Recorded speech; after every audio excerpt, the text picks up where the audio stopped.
How do you measure your success in life? I grew up playing games, and so I kind of think of life as a game of sorts.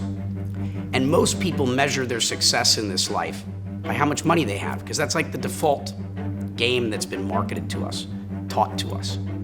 But there is an options menu where you can choose to play a different game. It is choose your own adventure.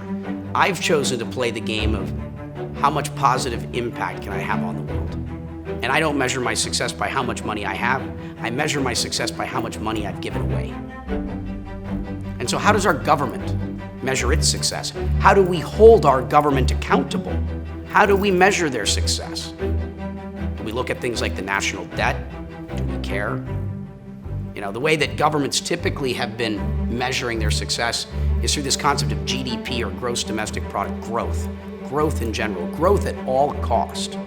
The problem with GDP is it doesn't distinguish between good and bad growth. Polluting the air, polluting the water, polluting the earth, serving food that gets people sick that need to be treated and creates massive revenues for pharmaceutical companies and doctors and hospitals and all these things. I wouldn't call that good growth, but it creates growth. Just like the fires in California or the hurricanes in the Gulf of Mexico right now, they create growth too.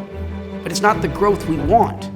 The world we live in is so messed up because we haven't properly incentivized the things that we want, the things that are serving us, the things that are going to create a better America or a better world. And so I propose changing the game. I propose we use a new set of metrics to measure our government and its success. Life, liberty, and the pursuit of happiness. Let's measure our government's success by life expectancy. If the government's job was to improve the quality of our lives and to care about our health, if they were judged by our life expectancy, things would change pretty quickly. We'd probably stop polluting the air, the water, and the earth to the degree that we do. We'd probably stop selling and serving foods that are ultimately giving us cancer. We'd be doing things very differently. Our government and its public policies would change. The FDA would, everything would change if our government was being judged by the quality of life it's providing us. So I suggest let's start judging our government by life expectancy. Second, liberty. This country was founded upon the principles of freedom.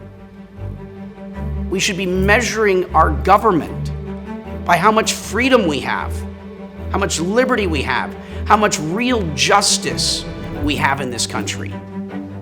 And so things like private prisons, they go away pretty quickly. The idea that, the war on drugs would probably also end. People that have drug addiction problems that aren't harming anyone but themselves, that's not a criminal justice issue. It's a mental health issue. It's a social issue. And just think about all that money that goes into the war on drugs and criminal justice and what we could do with it. We could take half that money and direct it towards human trafficking, something that's barely funded today. Think about how big an impact that could have. We could take the other half of that money to create the mental health programs necessary to treat drug addiction, like they have in places like Portugal and Switzerland. So how do we measure justice? How do we measure freedom? How do we measure liberty? And the third metric I would recommend we measure our government's success by is happiness, the pursuit of happiness. We first have to make sure that there's a level playing field where everybody has the ability to be happy.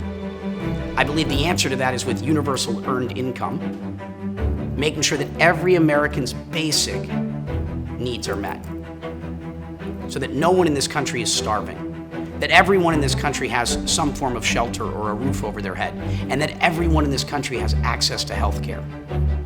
Because when you're desperate, we all have our values and principles, but when you're desperate, when your back is up against the wall, survival takes precedent over values and principles because you're in a state of desperation. So let's make sure that everyone's basic needs are met. And then from there, we have the right, the dream of the pursuit of happiness. And so let's measure our government and its success by how happy the American people are. This is what the King of Bhutan does. Bhutan measures its success off of gross national happiness. I propose these three metrics as the new way that we measure the success of our government, off of life, liberty, and the pursuit of happiness.